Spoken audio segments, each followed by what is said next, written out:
Okay, so my thoughts on discrimination are kind of just it's like a plague of our society. I mean, people really shouldn't be discriminating against each other necessarily. I mean, obviously, it's something that's been going on for a long time, since the beginning of America, but we could definitely do without it. I'd say though, like if I saw someone getting discriminated against, I'd go over and just ask why necessarily you have these beliefs. Like, why are you saying this person?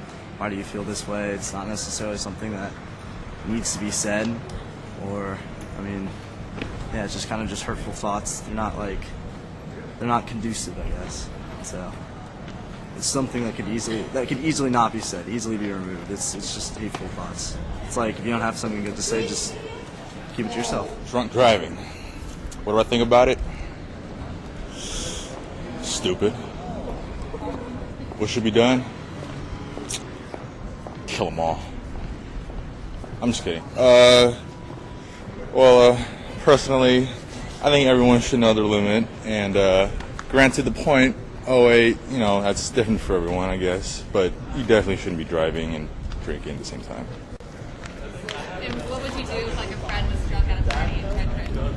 I'd take his keys, or his shoes, and his pants, and his wallet. Yeah, definitely the wallet, though. Yeah. Anything else? Okay. I would try to, if I knew the person well, I'd try to talk to him or her as much as possible, just advise them to get help, recommend them to student services. I'm sure they have excellent opportunities, people that you can go talk to. Just recommend them to talk to someone that's really good within the area. If someone tries to commit suicide, we need to talk to him, him or her, and I think we should pay attention to the mental health of people. I don't know. Try to take the keys and not let that happen, because people just shouldn't drive drunk. And if they're your friend, then it's your responsibility to make sure they do not do that. I agree. If somebody's trusting you as their friend, if they're going to tell you that they're your friend, you need to look out for them, and that means helping them make better decisions in a lot of cases. Yeah. I mean, if they're, at that point, the decision is not theirs to drive. It's yours, because... We have a very strong... in my house, we have an extra mattress specifically for that purpose. If friends come over and we're having a nice dinner, they always have that option. If my friend wanted to, drive drunk, then I'll probably take his place and drive instead. At least, you should probably have a designated driver. That's what I think. And I guess my thoughts on it are that it's obviously a pretty horrible thing.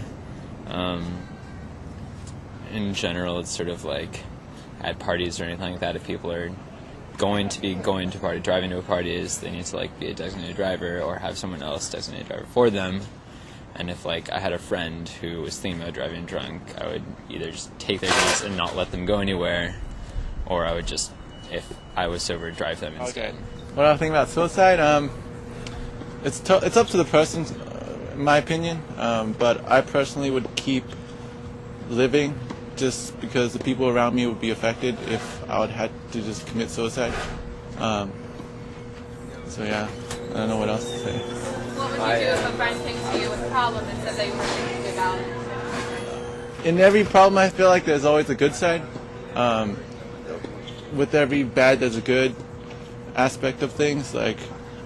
Even a place like at work where it gets really hectic or stressful, there's always a good part where there's a nice customer, or management's nice, or my coworkers keep me going, stuff like that. So I would tell a person to just keep going, and life is like a sine wave, so there's ups and downs, and you just gotta keep hanging. I was in a program during high school and everything, to stop bullying and stop people from treating others like that.